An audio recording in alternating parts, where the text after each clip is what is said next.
All right, so here we are going to be talking about protein trafficking, also known as protein localization. And what this process is, it's simply manufacturing and distributing proteins throughout the cell. And we can not only create proteins that are going to be shipped to other parts of the cell, we can also create proteins that will be secreted outside the cell. Some examples of these proteins that are secreted outside the cell include insulin. We use that as a signaling molecule. It's actually a polar signaling molecule, for those of you who have watched the cell communication lecture. We use that as a signaling molecule to signal the uptake of glucose into our cells.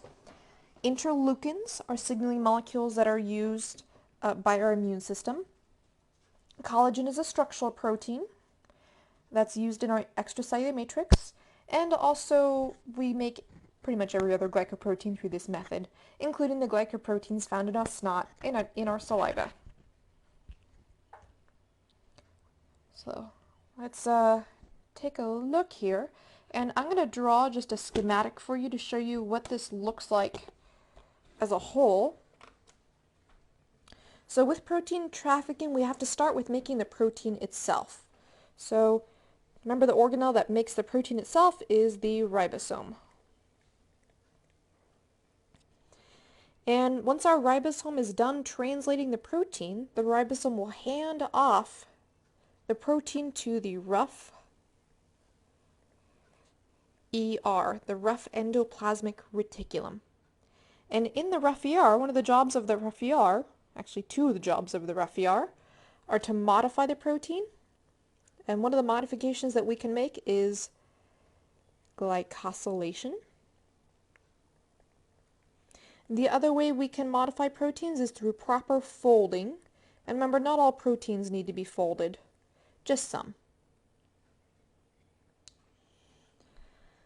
Now, after the rough ER will hand off its modified protein to the Golgi apparatus, or the Golgi body. And there, at the Golgi body, we will package up the proteins. So this is packaging. Let me use a different color here. This is packaging. And shipping of those modified proteins.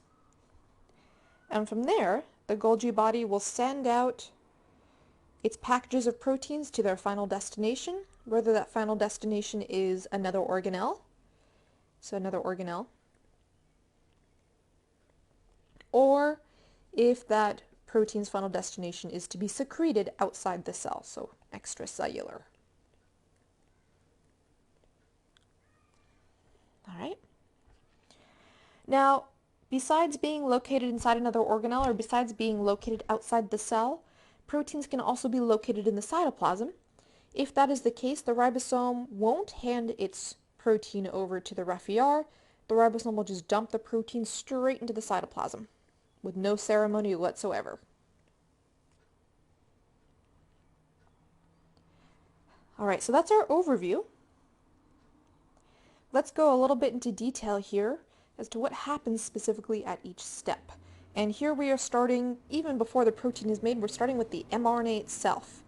Remember, transcription takes place in the nucleus. So transcription takes place in the nucleus. And we make our DNA, we transcribe our DNA into mRNA within the nucleus, and our mRNA has to get out of the nucleus, and the way it gets out is through the nuclear pore. And that mRNA will then meet up with a ribosome in the cytoplasm. And in this first step, I think the ribosome will always be in the cytoplasm. And how that mRNA actually meets up with this ribosome, there's a couple different mechanisms, but the main driving force is simply through random motion. The cell is so small that the chance that an mRNA molecule will meet the ribosome is actually pretty high. Now, if this mRNA codes for a protein that is going to go to the rough ER. Then the mRNA will actually contain a special sequence of nucleotides in it that code for a special amino acid zip code called a signal sequence, also known as a localization signal. So let me draw my little mRNA out here. Here's my mRNA. And on my mRNA, I have a certain segment of nucleotides called a localization signal or signal sequence. It's almost always at the very beginning of the mRNA, so it's the first piece of mRNA to be translated. So that signal sequence is usually the first part of the mRNA that's read by the ribosome. Now if you don't have this signal sequence right here, as a protein, you are just deposited straight into the cytoplasm. There are different zip codes or different signal sequences. All right. So these signal sequences are called different things depending on where the protein that the mRNA codes for is ultimately going to be sent. A nuclear localization signal will send this protein ultimately back into the nucleus. An ER signal sequence will send this protein ultimately back into the ER after it's done being processed by the Golgi and all that. Right, we have mitochondrial localization signals. Let me actually show you some examples. So here's our nuclear localization signal right there. The mRNA will code, the mRNA portion of this signal sequence will code for these amino acids, proline, proline, lysine, lysine, lysine, arginine, lysine, valine. If that mRNA sequence will ultimately produce a protein that's going to be shipped to mitochondria, it'll have this sequence right here. If that mRNA is going to produce a protein that's going to be shipped back into the ER, it's going to have this sequence right here, etc. So we're not going to get too deep into these. I know it says down here, some characteristic features of the different classes of signal sequences are highlighted in color. You can read that if you like, but at this level it's a little bit too much for us. I got this from a graduate level biology book. All right. Okay, so we covered that. Now, once that protein is synthesized and it has its localization signal, it can actually be moved through the cell via a couple different methods. So we can move through the cell via gated transport. Gated transport, there we go. Ah, dang, come on. Gated transport through protein translocation or through vesicular transport. All right. Gated transport we only use when we have a nuclear localization signal. So we only use it when we have a nuclear localization signal. And we only use it, therefore, when we have proteins that are going to go back into the nucleus. Some examples of proteins that are going to go back into the nucleus, by the way, include our good friend DNA polymerase, include our friend RNA polymerase, if you recognize these names. Sorry, my screen keeps flickering to the next slide. Include our transcription factors. So a lot of proteins do end up back into the nucleus. And they have to get through those nuclear pores that act as gates, selective gates that only let some things into the nucleus. If you're a protein, your ticket through the nuclear pore is this nuclear localization signal. All right. So if we look at our mechanism for getting into certain areas of the cell, we see here in red gated transport. A protein, if it's in the cytoplasm, in order to get into the nucleus, it has to go through gated transport. And that's the only method, that's the only organelle that uses gated transport.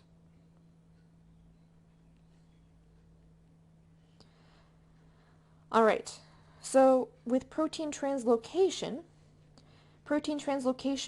transport requires a protein to get that other protein that's being trafficked into a location. So here we have transmembrane proteins. Remember, transmembrane proteins are proteins that go all the way through a cell membrane.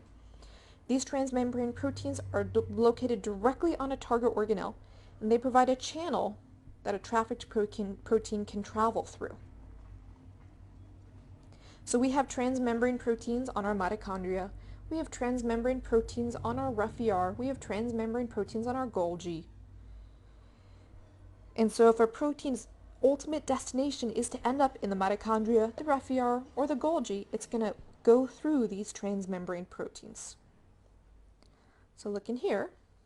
Here we have transmembrane transports, also known as protein translocation transport.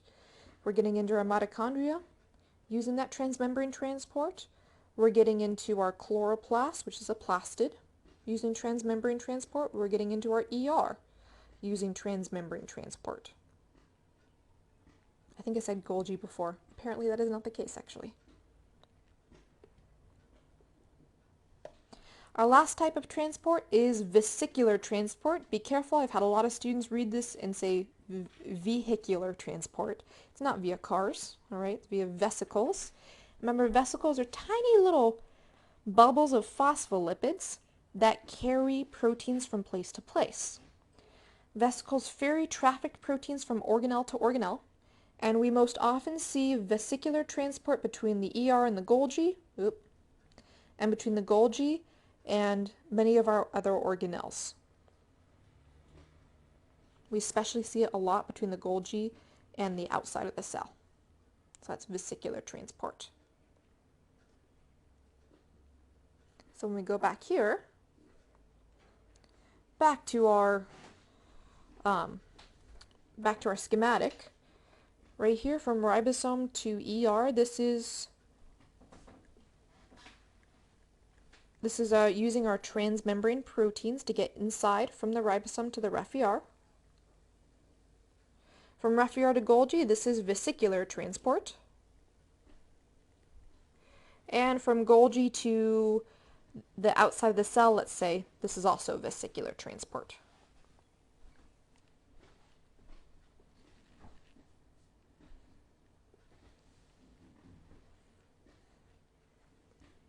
Okay.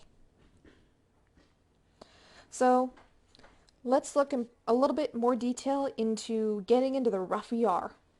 So getting into the rough ER is actually the route that most proteins take. This is not just some arbitrary method that we're choosing. So the first step is your ribosome has to read an mRNA that contains a signal sequence, specifically an ER signal sequence. So imagine, here's a ribosome. It's a really crappy ribosome, but you get the idea. Here's the mRNA in red. That ribosome is reading the mRNA and producing, or rather linking together, separate amino acids from that mRNA. And the area that the ribosome has just read is right there. That is the ER signal sequence area right there. And so the first series of amino acids to come out is actually from that ER signal sequence. So these first amino acids to come out, we have a special name for those. It's called a signal peptide.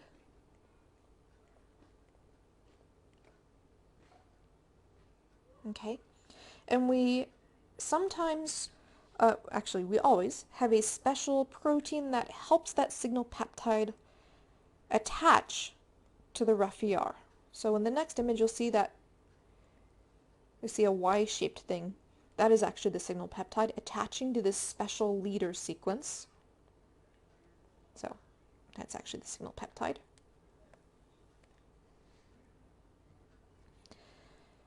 Let me show you here. Here's our ribosome, here's our mRNA, here's our signal sequence coming off as a result of that ER signal sequence right there. And right here, here's our signal recognition peptide. And it's that Y-shaped thing attaching to that signal sequence. All right. And that signal recognition peptide will attach to the signal sequence. And notice that it feeds the protein into that transmembrane transporter.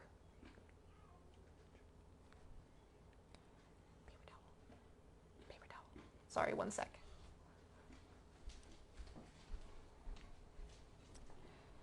Okay, we're back. Sorry about that. So we're feeding that tiny little signal sequence into the transmembrane transporter inside. Inside here is the rough ER. Okay, so as the ribosome is translating, it's feeding its protein into the rough ER, and the protein will actually fold inside the rough ER. And we often leave the signal sequence behind. So that's transmembrane transport, right there, also known as protein translocation transport.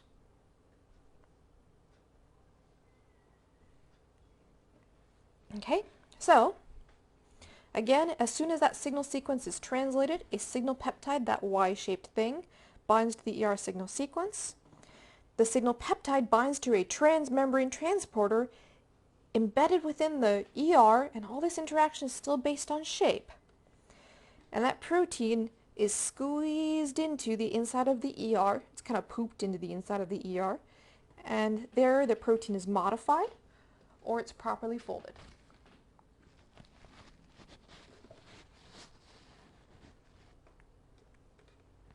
Okay, so that's one method of transport, and this is how, by the way, we get from the ribosome to the rough ER. It's via that protein translocation or transmembrane protein method. Now what we're going to look at next is, let me get there, ta-da, Golgi transport. So the Golgi body uses vesicles to transport things. And with this, it's a little bit easier for me to look at the image first. So here's the inside of the Golgi right here. Remember, our Golgi is a series of flat sacs like this. And we're looking at the inside of one of those sacs. So that's the inside of the Golgi, the lumen of the Golgi. Here's all these little proteins that are already folded, they're already modified. And these proteins are tagged. So it's the Golgi that adds these tags to the proteins. We're not going to talk about how. But notice how each protein has its own set of tags. And inside the Golgi, embedded on the inside right here, we have receptors. And dang it, come on. We have different receptors inside the Golgi. And each receptor will be sensitive to a certain tag. So we have an orange receptor, it's sensitive to the orange tag. We have a yellow receptor, sensitive to the yellow tag. We have a purple receptor, sensitive to the purple tag. So all these proteins will bind to their receptors, and once we have a critical mass of protein and a critical mass of receptor bound together, we won't talk about what that critical mass is, the Golgi will bud off a little bubble of phospholipid. And that little bubble is called a vesicle. That little bubble is called a vesicle. And notice that that receptor has another tail end right there. Our final organelle, as an example, a lysosome, our final organelle will have its own set of receptors sensitive to that little tail sticking out of that receptor. So that's how the vesicle, quote unquote, knows that it's reaching the right organelle. So we have a receptor on the Golgi that's sensitive on the inside and on the outside. On the inside, it's sensitive to protein tags. On the outside, it's sensitive to receptors on the destination organelle. This is vesicular transport right here. So a bit of an alternate view. Here's the inside of the Golgi. In red, we have all our proteins that are being folded. In black, those are our receptors. So we're going to bud off, it's called budding, a little vesicle. And that vesicle will only contain proteins containing the proper signal, the proper tag. And then that vesicle will travel to another organelle and merge with that other organelle, again based on what receptors that other organelle has. Here the target compartment is the other organelle. So this type of transport, let's go all the way back, this type of transport occurs between the rough ER and the Golgi, and between the Golgi and outside of the cell, other organelles, etc.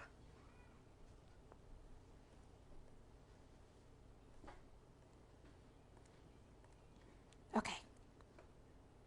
So, again, to go over this, in the Golgi, proteins are sorted into vesicles based on their signal sequences within the Golgi lumen, okay? And it's Golgi that reads them and adds them. Those signal sequences are actually bind to a receptor embedded in the membrane of the Golgi. So we're talking about this receptor right there. There's our little signal tags or signal sequences. The Golgi buds off a vesicle containing only that protein that has the proper tag, and the vast majority of the time it's just going to be one type of protein. That little vesicle then travels to the protein's final destination. We'll talk about the motor proteins in just a sec. The vesicle merges with that destination based on the matching between the external part of the receptor and the receptor found on the destination. And you deliver your protein cargo. Now, how the vesicle actually moves along from the Golgi to their final destination is via these little things called motor proteins. So how the vesicle gets from here to here is not just random movement. You actually attach the vesicle, here I'm going to draw a vesicle, you actually attach that vesicle to a little protein whose entire job it is to walk. So these motor proteins walk along microtubules. Here I'm drawing a microtubule in purple. My motor protein is in green. And my vesicle is in red.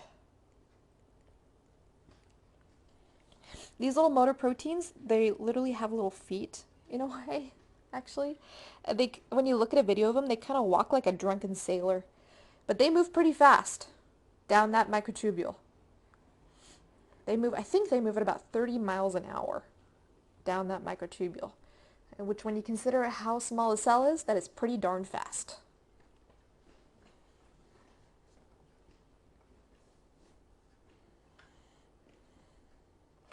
Okay, so this process that we've described using both that transmembrane transport into the rough ER and vesicular transport to the Golgi and from the Golgi is altogether called the secretory pathway. Not to be confused with secretary, the secretory, okay? And we use the secretory pathway to get proteins outside of the cell. Again, proteins can go to organelles, they can go back into the nucleus, right? This is specifically for proteins that are going to be expelled outside of the cell. As it turns out, most of your proteins go through the secretory pathway. So again, our ribosome translates our mRNA into protein, and we deposit that protein into the rough ER based on the presence of a ER signal sequence. Based on the presence of an ER signal sequence. And remember that ER signal sequence depends on that green, I actually drew it as green, the green Y-shaped signal recognition peptide attaching to the signal recognition peptide receptor on the surface of the rough ER. The rough ER will modify the protein, usually through glycosylation. And the rough ER will package the protein up into a little vesicle and ship it over to the Golgi. So via vesicle. The Golgi will tag it, maybe further modify the protein, and ship that protein over to the cell membrane. Running out of room here. Again, via vesicular transport. That vesicle merges with the plasma membrane, and we release the contents of that vesicle via exocytosis. So this is what it all looks like together. Here's our nucleus. Here's the gene that we are transcribing into RNA and then translating. So the ribosomes on the surface of the rough ER will do the translation. The rough ER will package up its protein into these little vesicles. The vesicles will travel to the Golgi along the microtubules and using the motor proteins. Now, along the way, if something goes wrong, maybe a protein is misfolded, sometimes we can refold the protein. We get lucky, in which case we'll just resume our normal process. Sometimes the protein is misfolded, in which case we destroy the protein. Sometimes the protein is misfolded and we can't repair it, in which case we destroy the protein. All right. Inside the Golgi, we go in the receiving phase first. Remember, that's the cis phase. We are tagged and grouped into little vesicles, and we come out the trans phase. That little vesicle that comes out will go up to the cell membrane, and the receptor on the outside of the vesicle has to match the receptor on the cell membrane for that little vesicle to merge and the contents to spill out via exocytosis. So this is protein trafficking via the secretory pathway.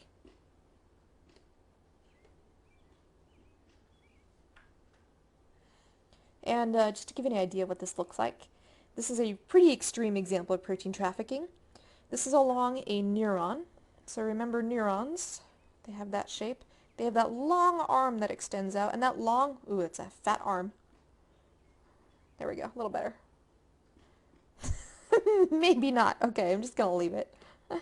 There's our neuron's nucleus. Our neuron has microtubules extending down the length of this arm. Maybe it's a good thing I made it fat. And our Golgi body, our rough ER, is all up here, but a lot of times we need to send proteins all the way down here to release them down here. A lot of proteins actually act as neurotransmitters, dang it, between cells. So we will attach a vesicle to a little motor protein and send it down its way, down the 3 or 4 feet, the length of that arm. And we can see in red, those are actually little motor proteins crawling their way down the long arm of a neuron. It's so cool. It's so cool to look at. Now what happens when this process goes incorrectly? Well, this can result in some really nasty diseases, one of which, and both of these are quite rare, you don't need to know the names of these are just examples. One of these diseases is called osteogenesis imperfecta. This is where collagen is improperly trafficked in bone cells in particular. Bone cells use a variant of collagen. And because you don't properly export collagen outside of your bone cells, your bones don't properly develop, and you get extremely brittle bones and really deformed and atrophied bones as a result. So there are several different types of osteogenesis imperfecta. Some are more severe than others. So here we see a couple fairly severe cases, and here's someone with not such a severe case. Osteogenesis imperfecta, by the way, osteo refers to bone, genesis creation of, imperfecta, imperfect. It means imperfect creation of bone. Another one is called retinitis pigmentosum. This is where a particular receptor called a rhodopsin GPCR is improperly inserted into the cell membrane. So if we go back, we can also insert these proteins into the cell membrane themselves. And we have lots of receptors embedded in the cell membrane. This is where a particular receptor called a rhodopsin GPCR is improperly inserted into the cell membrane. Where we find rhodopsin normally is in the cells of our eyes, and rhodopsin in particular forms a large component of the rods in our eyes. So remember rods and cones are found in the retina of our eyes. Rods are actually a cell type. And if our rhodopsin G protein coupled receptor isn't properly trafficked, it actually kills the rods. And we get progressive deterioration of our vision. So right here, here's a normal retina. Here's a retina with retinitis pigmentosum. These black areas are where the rods have died.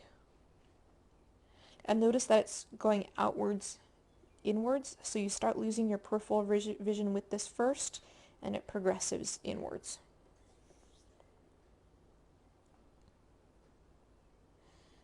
Alright, so this stuff also just really cool examples.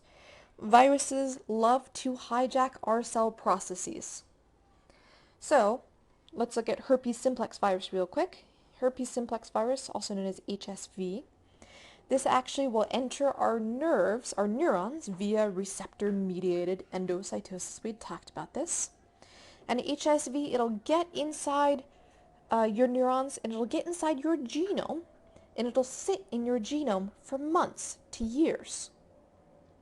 Now, HSV actually has on its DNA, it has a nuclear localization signal.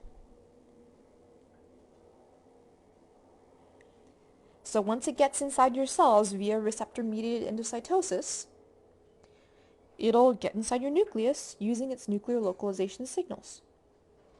And it'll integrate itself into your genome, and it'll sit there for months to years. And then it'll use the secretory pathway via the Refiar and the Golgi to periodically make more of itself and reemerge, traveling from the neurons that it's infected near the spinal cord to epithelial cells that those neurons supply. And it'll kill those epithelial cells, resulting in sores. So we often see HSV, around the mouth. You have large groups of neurons around in the mouth, and of course on the genitals. Chickenpox actually works very, very similarly, but chickenpox infects different nerve pathways, so it reemerges in different areas of the body. Rabies also works in a very similar manner. It enters also nerve cells and neurons via receptor-mediated endocytosis. Something really interesting that rabies does is it actually hijacks a motor protein and drives that little motor protein backwards up that neuron's long arm. So let me draw, again, another neuron for you. Here's that neuron. Here's the neuron's long arm. I did a slightly better job here. Rabies virus will get in the end of that neuron. Here's the rabies virus.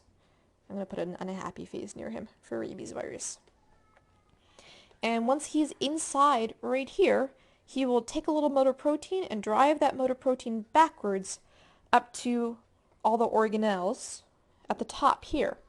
And with this long arm of the neuron, this end part right here could be in a hand, it could be in a toe, it could be in an arm. This part right here is often in the brain. So rabies can travel from a hand, where maybe you're bitten by a rabid animal, up to the brain. And from the brain, it also often travels into salivary glands. So that's how rabies can reinfect, is it'll go from the brain to the salivary glands, and when a rabid animal bites you, it goes from the saliva into the ends of your neurons. HIV infects white blood cells, again via receptor-mediated endocytosis. HIV contains a nuclear localization signal like our HSV that tells the virus, the DNA of the virus, to get inside the nucleus. It integrates into our genome for years and then sits quiet. Unlike HSV, which, periodically reemerges and causes some havoc, HIV is silent for quite some time, 7 to 10 years. And then when it reemerges all at once, very powerfully. It kills all the white blood cells it's infected. With HIV, what really kills you is not the HIV virus itself, it's your lack of an immune system. HIV causes AIDS. AIDS is the symptom, HIV is the cause.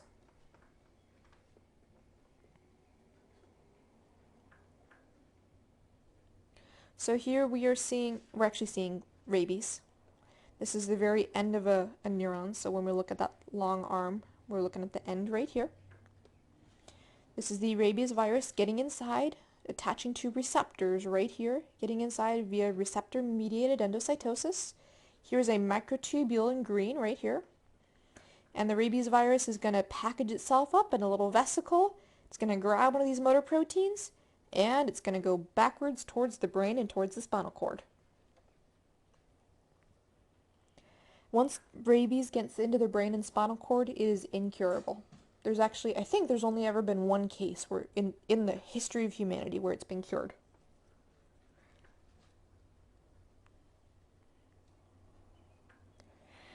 All right, one final example.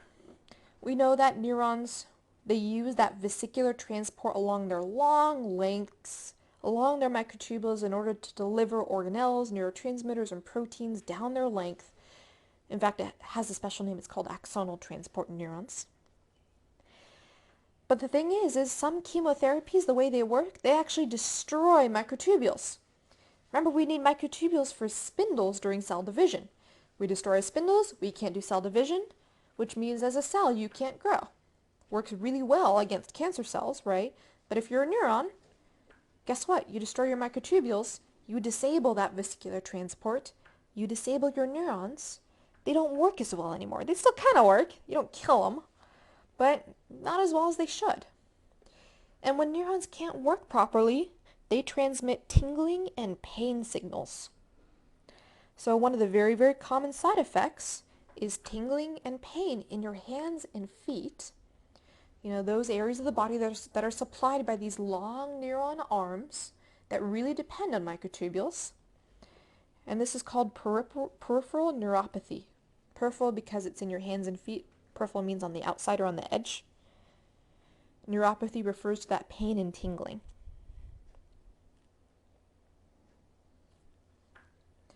All right, that is it for protein localization. Thanks for sticking with me, as always.